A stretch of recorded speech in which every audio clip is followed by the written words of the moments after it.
अंतर्राष्ट्रीय योग दिवस पर नमामि गंगे ने किया जल योग। गंगा जल में योग कर बताई जल संरक्षण की महत्ता।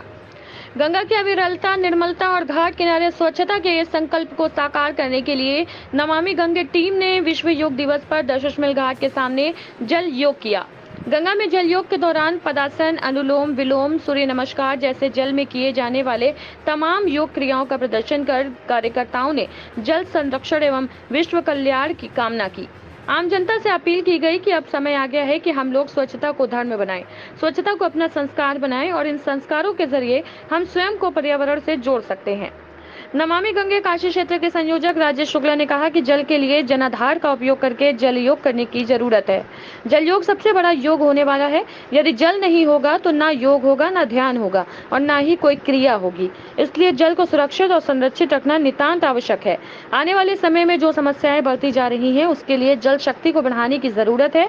कहा कि योगामय जीवन पद्धति ने समूचे विश्व को एक परिवार की तरह जोड़ रखा है। जल योग में प्रमुख रूप से काशी क्षेत्र के संयोजक राजेश शुक्ला, महानगर सह संयोजक सारिका गुप्ता, पूजा मौर्य, आशीष गुप्ता, गुंजन गुप्ता, हंसल, देवेश, कशिका मिश्रा शामिल रहे। वाराणसी से खुशरंगीना की रिपोर्ट। आज हमने अंतर्राष्ट्रीय योग दिवस के अवसर पर नमामि गंगे टीम के साथ मिलकर जल योग किया है। आज जल के संरक्षण की नितांत आवश्यकता है। जल योग बहुत जरूरी है। जब जल ही नहीं होगा तो न योग होगा, न क्रियाएं होगी, न हम जीवन बचेगा।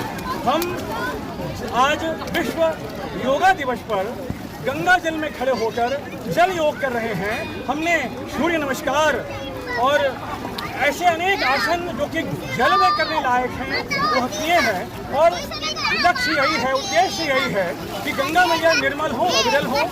गंगा के लिए हम सभी आगे आए, सबका साथ हो, गंगा साफ हो।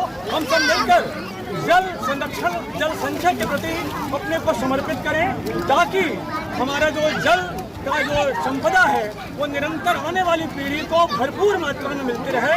हमें जल के लिए कहीं और न जाना पड़े। हमारी भारतीय संपदा में जो जल है उसको हम संरक्षित करके और माँ गंगा सहित अन्य उनकी सहायक नदियों के संरक्षण के लिए आगे आए। आज विश्व योग दिवस पर जल का संरक्षण करके हमने जल बचाने की कामना की है।